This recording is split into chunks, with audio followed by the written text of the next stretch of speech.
That is case number A16731-824-C. Good morning, Your Honor. Mike Beatty on behalf of Mr. Brower and his firm.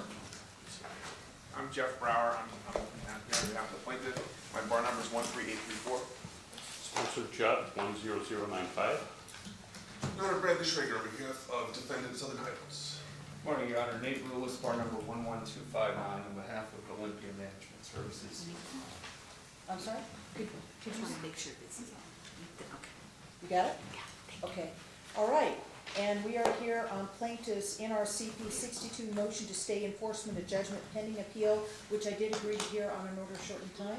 Yes, Your Honor. I appreciate you taking the time to hear this in a short order.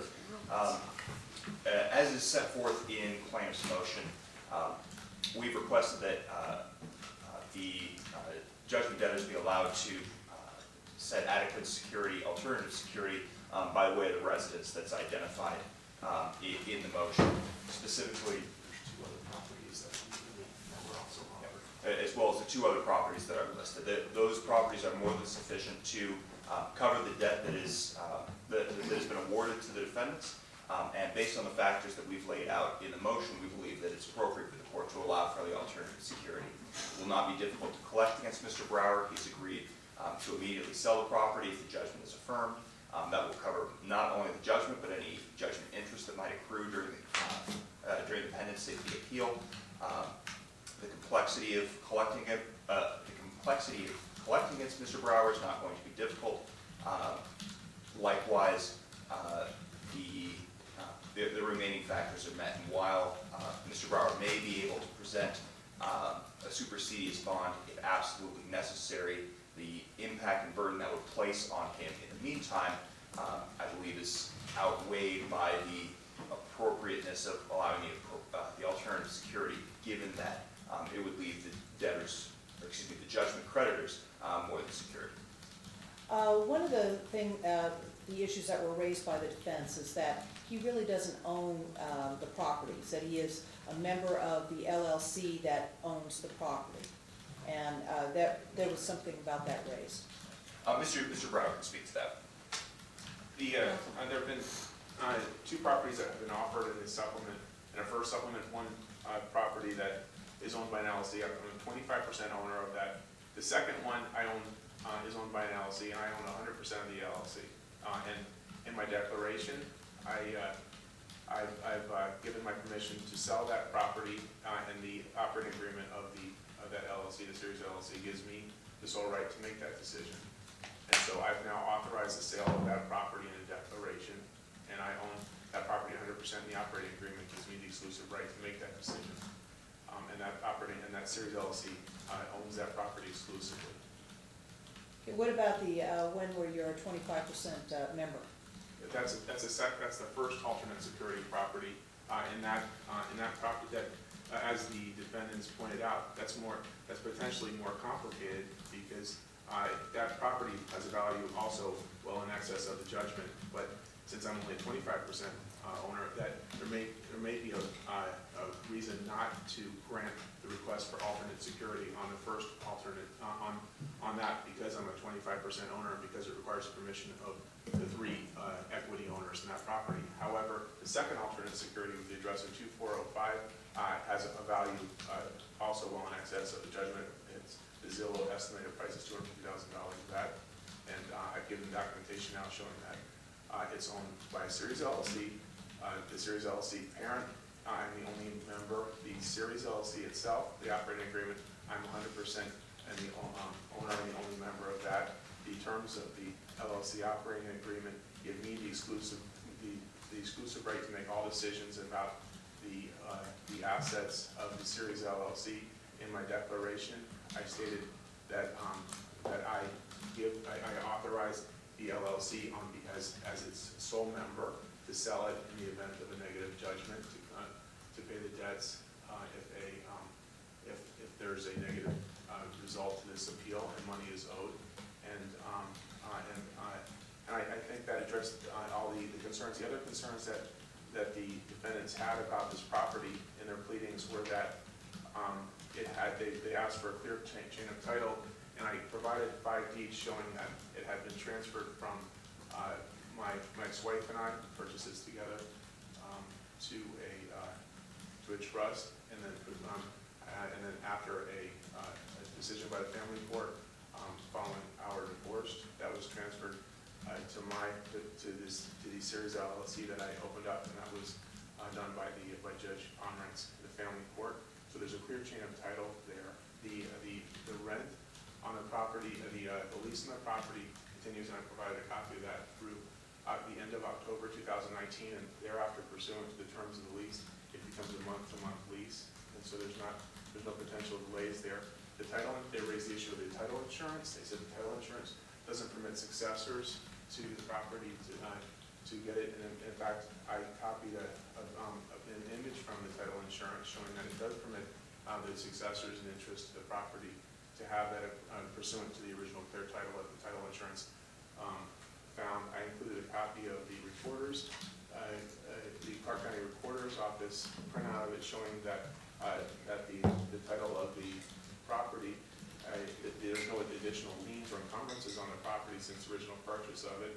I included a copy of the assessor's office printout showing the same thing, that the deeds that I presented were the deeds that showed the transfer of clear title of the property. And so the only remaining objections that the defendants had on this property had all been addressed because there was nothing that prevented me from transferring this or having the right to authorize the transfer of this in the event of a negative judgment. Although there were doubts on the first alternate security, which is the one at 9128 Pearl Cotton, because for that one I'm only a 25% owner, but the second one I'm 100% owner. Okay. Anything else? Your Honor, all I would add to that is that to the extent the court elects to use the second property that's been identified as alternative security, if the court requires, we can obtain an informal title commitment from a title company to ensure that there is clear title to the property to assuage any concerns of the defendants. Counsel? Yes, Your Honor, Bradley Traeger for Southern Highlands, and no, that assuages precisely none of our concerns. In fact, we are here again today. A series of desperate machinations now come to this to avoid either posting the supersedious bond or allowing the collection process to proceed as it has been trying to do for many months now, as Your Honor knows. We were here last month on violation of this court's orders. We stand here today with the plaintiffs in violation of the court's orders stemming from its contempt order. None of those things have been complied with. But here we are, and I'm not even sure exactly what's being posted here. Right? A series of promises, first of all, from regarding a property that clearly none of the movements own.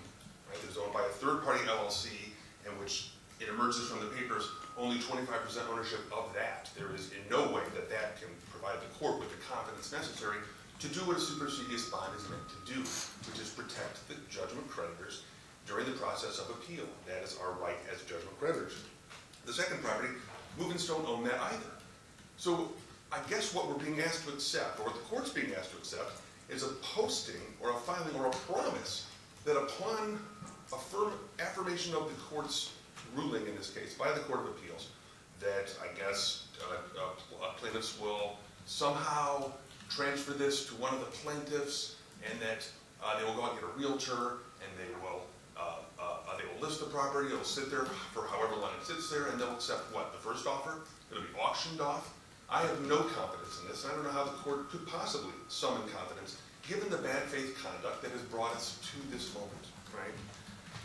But more importantly than that, even if we're to look at the case law itself, it appears to me that plaintiffs misunderstand the court's process in going through the Nelson factors. There are particular factors that the Nevada Supreme Court says, if you're going to deviate from the normal collection and supersedious bond process, this is what we look at. The Nelson factors, and there are 5 of them, only a few of them which actually apply here.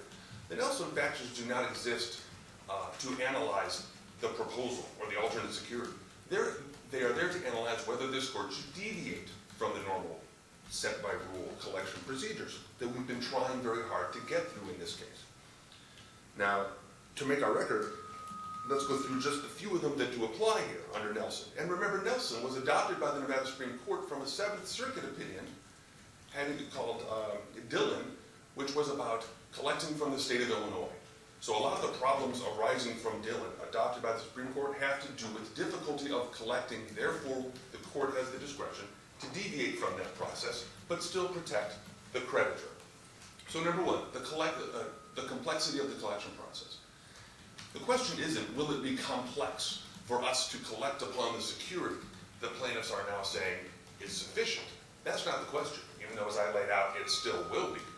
The question is the current collection process, the one by rule, too complex to make it worthwhile for the court to permit the judgment creditor to go through the normal process, right?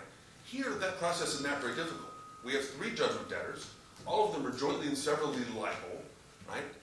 You don't get to inject interference and noncompliance and call that complexity.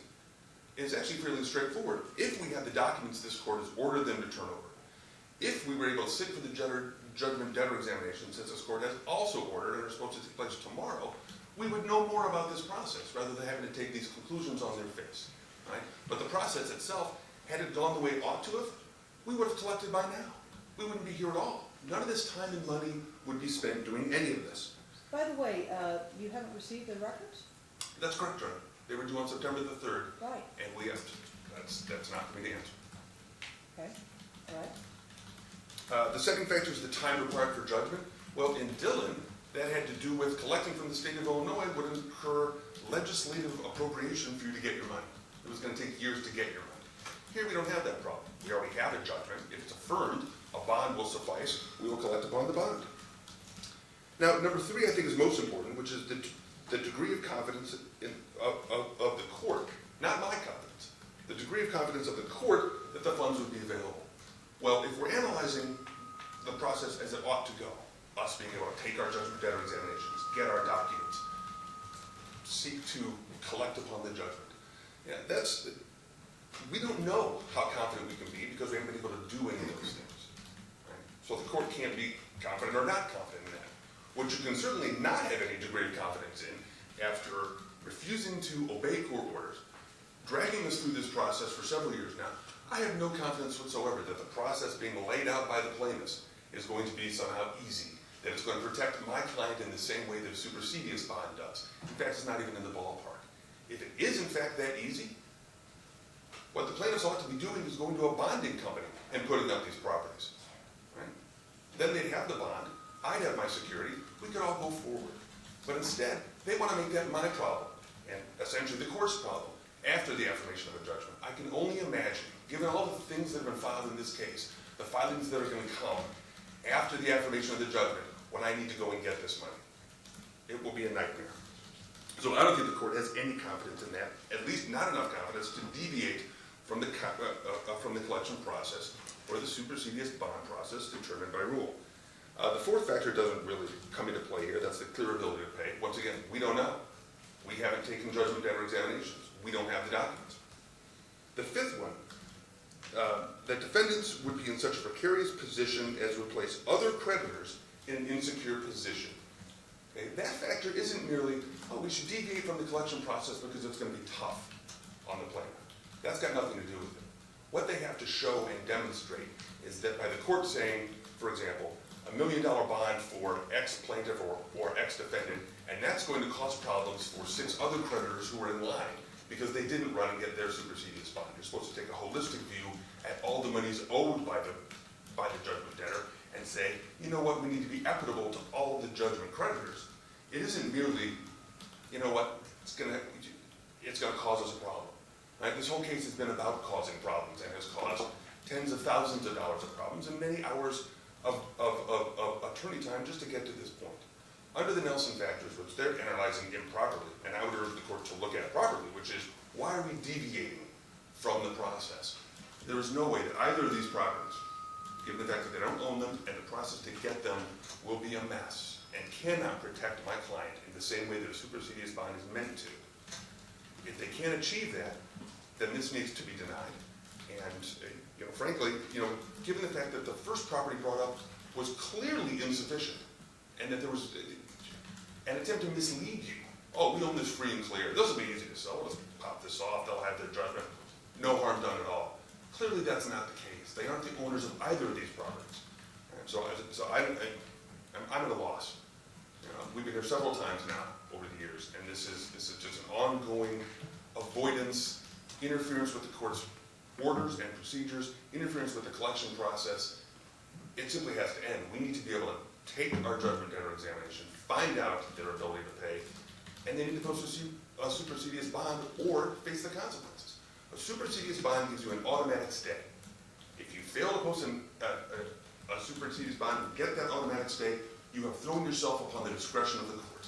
The discretion of the court, in this instance, which will not be disturbed absent an abuse of that discretion, should not be exercised in their favor in this instance. Counsel? Thank you, Your Honor. We joined Southern Highlands opposition, and I'll be short and just to reiterate the fact that we can't have any confidence in what's going on here because of the avoidance of providing documents or avoiding the judgment debtor examinations. And so we don't believe that at this point there's any reason for a stay until we can go through those procedures, get the documents, have the judgment debtor examinations. And as Mr. Schrager so eloquently put it, if they really want to, they can post the bond and they get their automatic stay. Thank you. Counsel? Yes, Your Honor. So I'd first like to address the non-provision of the documents that this court previously ordered. The plaintiff filed an immediate appeal following this court's order, which stays the, in my view, stays the enforcement of that order until the court ruled. When the court ultimately did rule, this subsequent motion for alternative security was entered. There's no attempt by Mr. Brower or his firm or the plaintiff to avoid this court's order. They're simply exercising the rights available to them, which have an inherent effect of staying the case or staying the order until those matters are heard. And so I would ask the court not consider that non-compliance, but rather an appropriate exercise of the plaintiff's rights as well as Mr. Brower and his firm's. However, responding to the concerns of the plaintiffs, the suggestion that the second property that's been offered is somehow insufficient. Mr. Brower has clearly explained he's the sole member of an LLC that owns this property. Well, that's the concern I have, is that he obviously put it into an LLC to shield, liability, and I get that, but now he's trying to use it as a sword. And the fact is, he does not own these properties, even the one where he is 100% member of the firm, of the LLC. And then, of course, the 25% he owns with other, well, I should say, he is a member with other people. Yes, sir. So he doesn't even own either of these two properties. He could not sell them even if he wanted to. As a managing member of the one where he's 100%, he can authorize a sale, but the funds, obviously, any sale funds would go back to the LLC. And so I'm having trouble with that prospect. I mean, if he personally owned it outright, it'd be a different issue, but he doesn't. Yes, Your Honor. With respect to the property that's owned 100% by his LLC, in which he is the sole member, he has the absolute right to convey that property to himself with a quitclaim deed that would avoid any transfer tax even. He has complete control of that property. And yes, while it does help him, while that LLC does shield liability, which may be asserted against the LLC from ultimately reaching Mr. Brower, the reverse is not true. Mr. Brower is the owner of the LLC. Any debts asserted against him are not, the LLC is not protected from those debts. And so he's not trying to use it both as a sword and a shield. He is exercising his rights here as the sole member, which gives him complete control over all of the assets of the LLC, including the property. And to the extent that the court requires that additional representations or confirmations be made that he will convey the property to himself so that it can then be used as alternative security, Mr. Brower has no objections to that. Moreover, to the extent that the defendants have complained about this process is complex. There are a lot of moving parts, particularly in light of the ongoing appeals and the other motions that are pending with this court. These issues were not created to obstruct collection. These issues are inherent to this case because of the differing legal views. And while the court has taken an alternative view to what plaintiffs have proposed throughout this, that does not mean that they are in any way bad faith. and that does not mean in any way that they should be used as a basis for denying the use of this alternative security. Use of alternative security is a well-accepted practice, and while the typical process is the posting of a supersedeas bond, the Nevada Supreme Court has made it clear time and time again that the posting of alternative security is within the discretion of the court. If the court determines that the defendants will be adequately secured, and here they will be over-secured by a property that is worth well more than what they've been awarded, and more than any interest that will accrue, this is the best way to ensure that the defendants are secured. It prevents any issues of collection following, and it limits the cost of all the parties. No judgment debtor exam is required. None of the additional fees and costs that would be incurred by all parties would be necessary, because a piece of property which we all agree is valued at more than their judgment will be there for their acquisition. They can place a lien on that property to the extent they need to. The property can be sold and proceeds used to satisfy that lien. This is a fairly straightforward request, and I would ask the court allow for the alternative security so that this matter can proceed, and we limit any further costs, any further proceedings that aren't necessary to get a resolution for legal issues, which are at the bottom of this case. So you're proposing that he would immediately have the LLC transfer on the house that he's owned by the LLC, that he's 100% member. You're proposing that he would immediately transfer the member, or the controlling member, so to speak, to himself personally, and then allow them to record the judgment against the property, so that if he does attempt to sell it, they would be paid. I'm fine with it. yeah, that's what we're proposing, Your Honor. That's fine. Do you have anything else? Because I will let you finish, but I want to hear what their response is to that. I'd be happy to respond to anything they might have to say. Okay, counsel, they made some differing arguments there, and I thought I'd give you an opportunity to respond. Yeah, I mean, I don't know what in that would have possibly caught your eye, other than the fact that, now apparently they're concerned about costs. Want to cut off costs at all costs. We are here because of the costs and attorney fees that have accumulated over this time, and Your Honor knows the history of this case and knows exactly what she found in her particular order. I also want to address the first point, which is, what order? We don't have to comply with the court's orders. We filed a motion. I'm not exactly sure Well, what filed rule an appeal. didn't appeal Your Honor's order. Well, I was going to have to look at the history that's transpired in the last few They days. filed this motion. This is the motion they're saying means we didn't have to give you the stuff you ordered. This motion.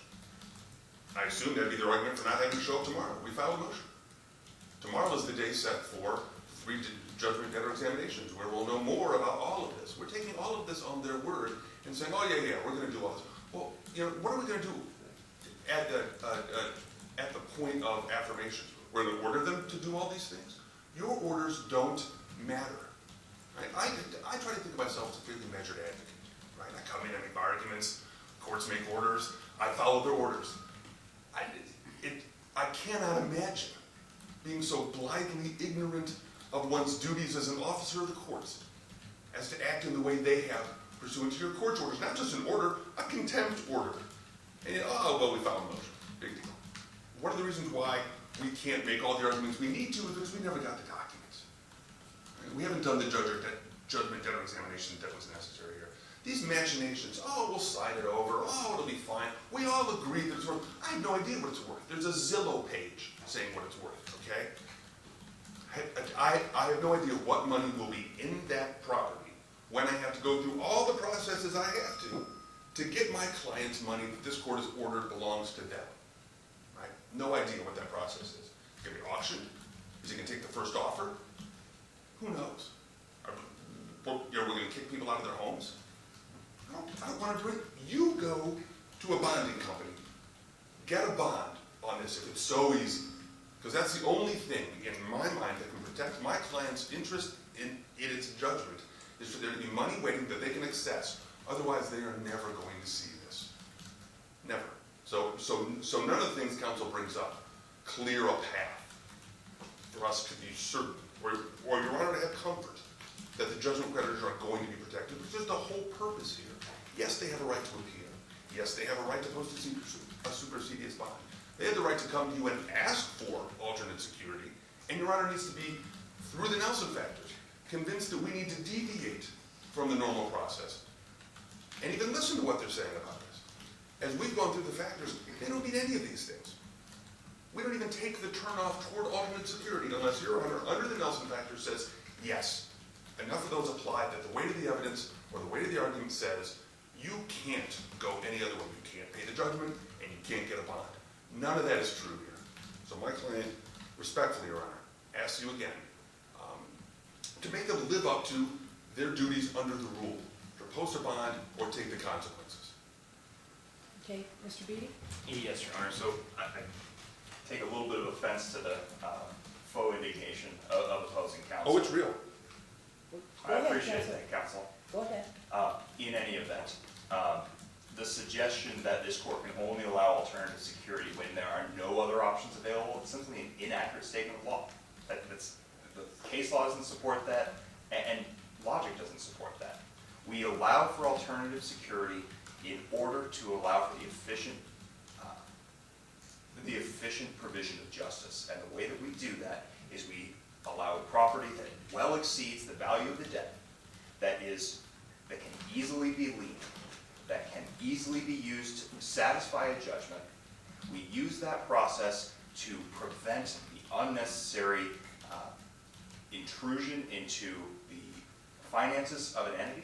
We use that process to prevent needing to liquidate other assets or take alternative measures that aren't necessary in order to leave the defendant fully satisfied or fully secured. The suggestion that no appeal was filed is simply inaccurate. There was a writ filed with the Court of Appeals. When was that done? Because I'm looking here and I don't see one that has been filed with respect to the my order, which granted the defendant's motion for order to show cause, and that was filed August 28th. And I don't see any appeal or writ or anything like that that's been filed.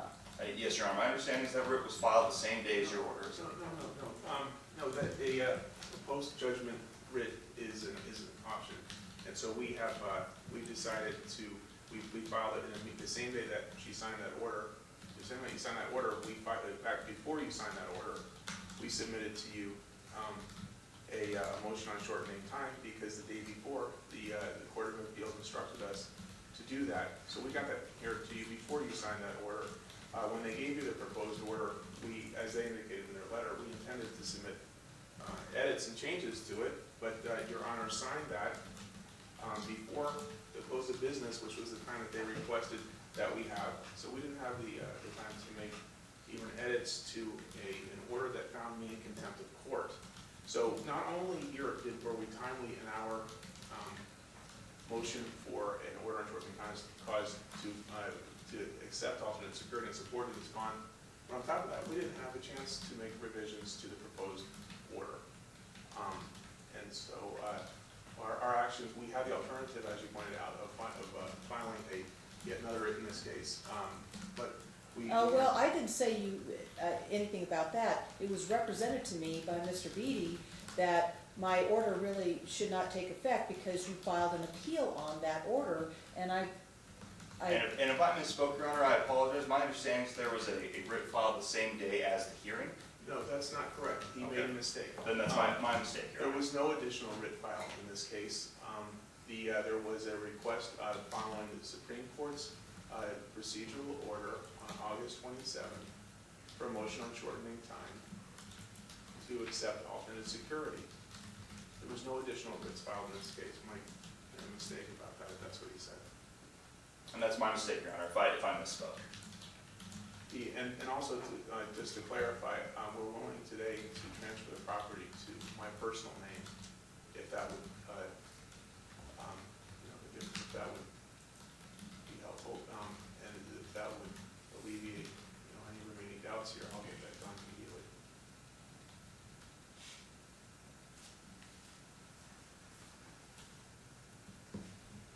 okay. Yeah, the order that that the Court of Appeals issued on the 27th has nothing to do with my order, which said turn over the records. Well, then that's my mistake, Your Honor, and I apologize. Actually, it does. It said that it noted that they had not yet seen a signed order at that time, which was correct. And so they were not, you signed that order the day after they issued their procedural order.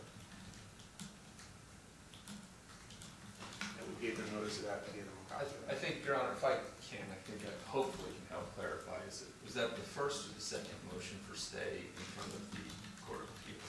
That was the third motion. Third motion for stay that was denied by the Court of Appeals. So, I mean, that's, what you've heard is that they didn't want to produce records or show up at judgment debtor examinations because allegedly there's an appeal that precludes them or stays them from having to do that. That's not the case. And that's, again, I want to go back to it. The issue we're here is because we can't get any of these records that would give Your Honor or us any sort of clarity on how we would be able to secure our judgments with this money they're giving us. We're willing today I'm willing today to quit claim the property in my personal name and allow you to put the lien on it today, within an hour. Okay, well, this is what my problem is on that, is that even if you do that, and even if they put a lien on the property, you cannot be forced to sell the property. The most that they could do is maybe go through some foreclosure proceedings, which would make this collectability pretty complex. They also can't force you to maintain the property and maintain the value. That is, even if the if we were to take your representations as to the value of the property are true. So it is become very, very complex, and I'm just not seeing that the Nelson factors are being met here. So I am denying the motion to stay. Okay. And you need to turn over those records. You are ordered to do that by September 3rd. They need to be done forthwith. Those are personal financial I records. have made an order, sir, Mhm. and you're to turn them over now, Thank you. or post a bond, Okay. Understood, Your Honor. okay? Anything else? Yes, we would ask, Your Honor, that with the judgment debtor examination scheduled for tomorrow, as ordered by this court, we need those documents today in order to be able to prepare properly. They've known about our requests since May. This is not something like, oh my God, I have to go find these documents. I have no idea. If they haven't done anything to prepare those documents before now, it's incredibly dilatory, right? They're not prepared themselves properly. We need those documents today, and I would ask Your Honor to order such. Okay, do you understand that? When I said forthwith, I mean now. I understand. Okay, get them over to them today, I would say as soon as possible, so they can start reviewing them. Otherwise, you're going to be spending an awful lot of time in a deposition while they're trying to review records. Okay. And then, Your Honor, I just have a clarification as far as who is counsel of record on that side of the table. And then, Mr. Judd is here, but there's been a substitution of counsel filed in the appellate court for Mr. Beatty, for Mr. Judd, but we continue to get correspondence from Mr. Brower, and so I'm just trying to figure out who I'm supposed to be communicating with. Yeah, and I would say, even though you're a lawyer, sir, if you're represented by counsel, it seems to me that it would be inappropriate for the counsel on the defense side of the table to communicate directly with you. They should be communicating with counsel of record. So who is counsel? From this point forward, all communication can go through me. And Spencer should be copied on the communication as well. Okay, Correct. fair But enough? Mr. Beatty does not represent the trust, which is who is the plaintiff. Yes. Mr. Brower represents the trust. Correct. Mr. Beatty represents both Mr. Brower and Mr. Brower's putative law firm.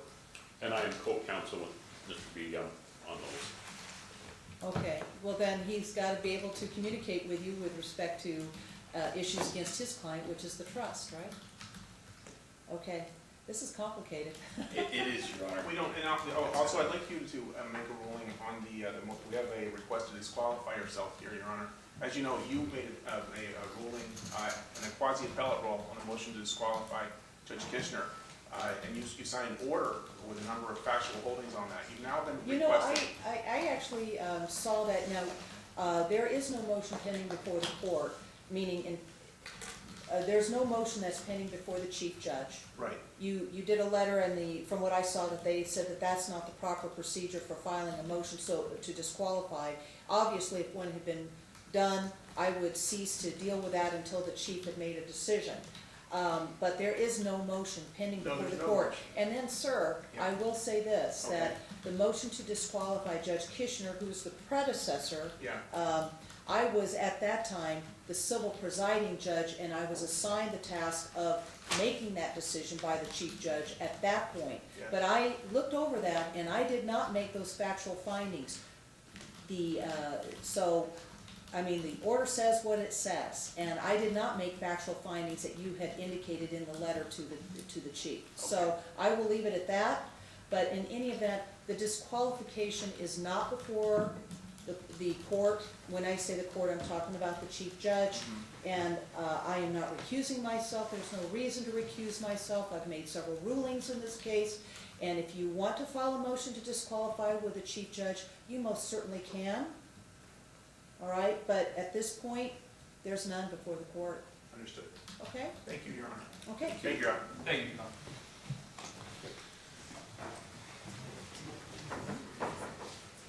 Yeah, that's okay, I read it.